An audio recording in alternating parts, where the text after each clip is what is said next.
Hey guys, Sam at Stan's Pros, and I got a treat for you guys.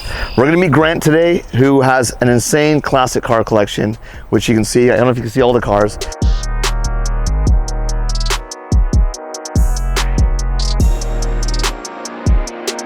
Hey Grant, how you doing? Hey, doing good today, Sanj. So today, what's the first car you're gonna show us in the lineup? This is a 1969 Chevrolet Camaro RS 327.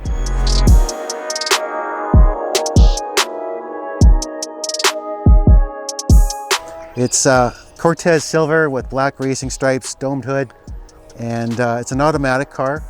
The car does have its numbers matching 327 motor on a stand in my garage. It's been rebuilt, but it does have a 383 stroker motor that's been improved for horsepower, and it's been rated at 425 at the wheels. Wow. And so how long have you had this car?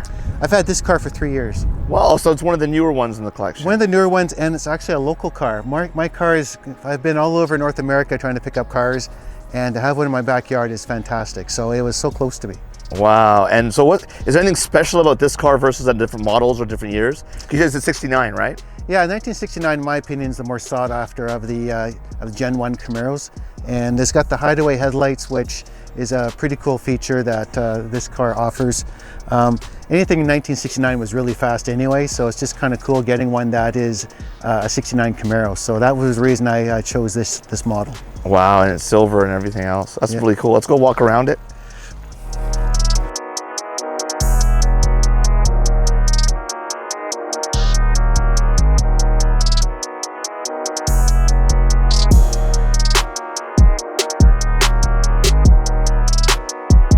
So should we go to the next car? So the next car we have is, well, the Ford Mustang.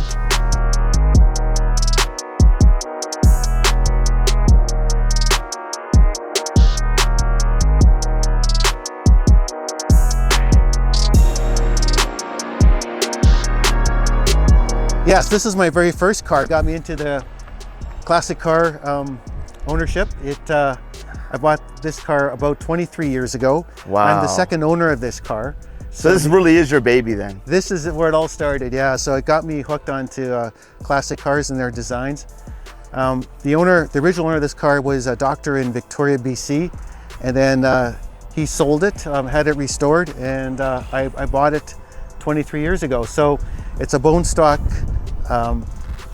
So not modified at all? No, it's not modified. It's got some exhaust modifications onto it, but I could put the hubcaps, back onto the steel tires, and this car is ready to go. It's got, again, the correct and the numbers matching powertrain with it as well. Oh wow! Motor and trans and diff. And so the horsepower rating on this, something like this? This is going to be low. So this car is a 289 cubic inch, and so it was probably just over 300 horsepower when it was brought out.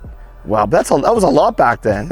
It started it off, right? It started Carroll Shelby. He's got into that, and you would see that anything that Carroll Shelby touched is worth hundreds of thousands of dollars today. So this is what started off for him. And so like red, is red the most popular color for the Mustang, or what was the most popular back then? Yeah, this was one of the more popular colors.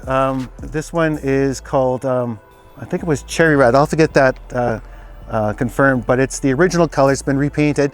The car's been totally disassembled and gone through its restoration process. Again, this is a 25-year-old restoration. So this is something you would never sell? This is a career car. Yeah, I haven't really sold any of my cars yet, so it's been a hard time for me to part with them. I like getting them. I'm not so good at selling them. That's a good thing.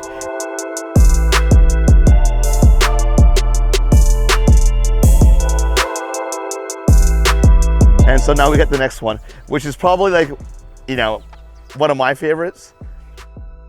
This generation of Corvette is basically like the one I grew up with, the one I saw on TV, and I love the color.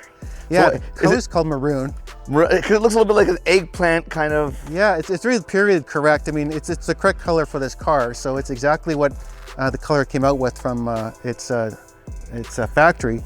But it's kind of a 60s color, and it just kind of screams that when you see it.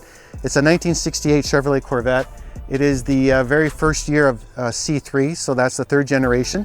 So that's the one that became the Mako Shark, was what the inspiration for this car was. It's got the front, it's got the side gills for it, so it gives it that shark feel to it. Nothing ever looked like this car before and after. Like this, it's probably one of the most unique looking cars in my opinion. That, you know, like, and it screams all American. It's American sports car. That's what it was. That's the iconic part of it. This car is all correct in its appearance with its wheels and sombreros as well. And pop-up headlights. Pop-up headlights. And so this would be like, this is the first pop-up headlight Corvette, or was it the generation before had pop-up? You got me there, Sanj. I don't know if the other ones had it. I'm just drawing a blank on it right now. There's a lot of new features that came with this car that was, you know, part of their technology, part of it. Some of it didn't work, and they had to improve upon that. So there was changes made after this year. But this one's it's got the original interior, leather seats, leather steering wheel, 4-speed manual transmission on it. Is this one of your bucket list cars, or what made you gravitate towards Each one of these is my bucket list car at that point in my life. You know, so what's the story with this one? Like, what was the nostalgic story that made you like, one day I'm gonna have? So there was a car like this on my street when I grew up, and it was this color. And this car came from Mesa, Arizona. So I had this big negotiation with a very good friend. He became the guy who built this car and had it all restored. Again, this car was in a million pieces, and every panel was painted. It would have been frame off, but it's a desert car, so there was no rust on it to speak of. So it's kind of a shame bringing it to Canada from, you know, its life in the desert. But I talked to the guy that painted the car. I have the original paint that he used on it. I talked to the engine builder. This car does have a racing motor in it. It's a 454 cubic inch motor. This car came with a 427 cubic inch, which was more of the desired motor sizes for at the time. So it doesn't have the correct motor, but it's the correct block size, the 427, 454. And what's the horsepower rating? This one here is 450 horsepower at the tires. So what's like the 0 to 60 time for something like this? You know, I've never really taken that. It pulls so hard. I mean, this car got torque, and it really, really pulls hard. So it actually spins like a Stingray then, right? Oh, it does, yeah. Yeah, this thing, you can break the tires pretty easily on its 4 gears. Wow. So let's go to the next one, which is, I would say, the most beautiful looking roadster of all time.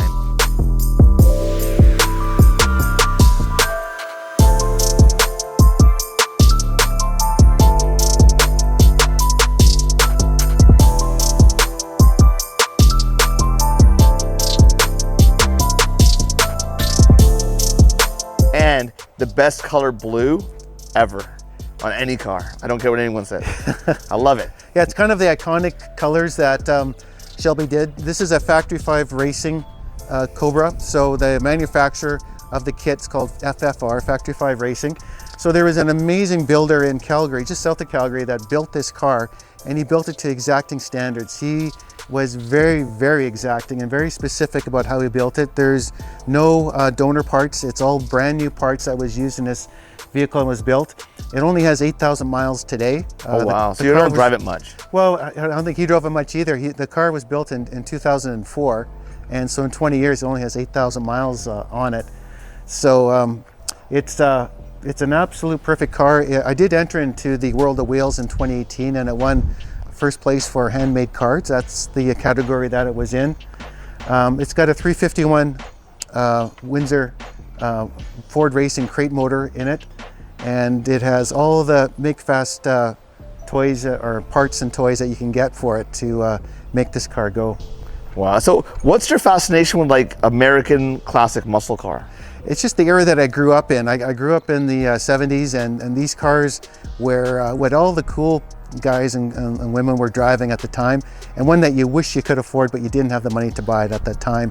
So they have kind of an iconic feel to it for me, for, you know, what I saw as a kid that I'd like to own as an adult. And as the time came throughout my life, I was able to track down, and it's the art of the search, you know, the chase, that is so fun in buying a car. And you've gone through dozens and dozens of models just to get that one, and just to get that one, and just to get that one.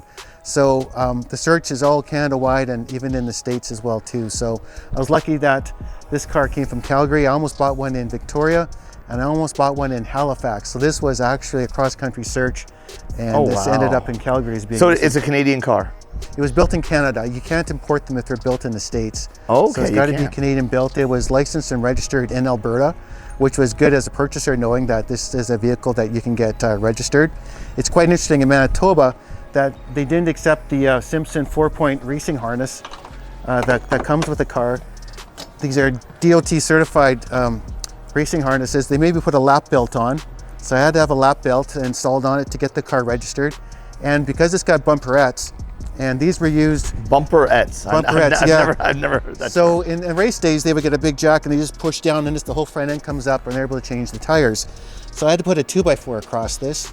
Oh, when I had it registered and had it twined on, and that gave it a bumper, and that's what got its registration for it. Wow, that's amazing. So now, this is your classic car collection we've looked at. But now in the garage, you've got what could be a classic down the road, but it is the latest version of the Corvette, the C8.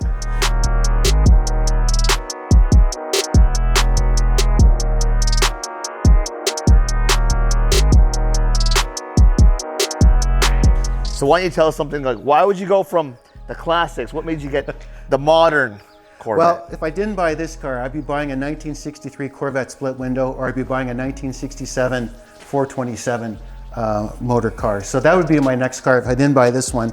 They're probably near the same price range, you know, in getting into it.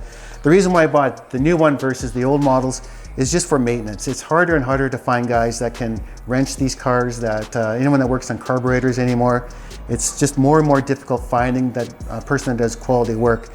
So I'm not a new car guy, but I figured of all the new cars that are out there, this is the one that caught my eye. I was in the plant where they make these, and I was also at the Corvette Museum, which was an amazing trip. I recommend any reviewers to go watch the Corvette Museum, and how the center of the museum dropped down 50 feet, and that's in Kentucky, and it's an amazing story, all those beautiful cars that were there.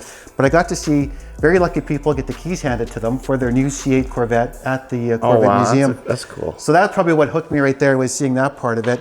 This car is a 2023 Z51 performance package on this vehicle, and it's got the 2LT interior on it. So it's got the upgraded wheels, racing tires, the suspension, and performance exhaust on it. And I was after a coupe versus the convertible, just for the cheesy reason that you can actually see the engine compartment on the mid-engine side of it. So that's the reason why I picked the coupe versus the convertible. So and you have to say that they really spent a reasonable amount of effort finally doing an amazing interior. It's been years in the making, so yeah, for all the enthusiasts that were waiting for it. To keep it with the Germans, right? Yeah, the C8 is there. It's a fun performance car, and it's very comfortable to drive inside.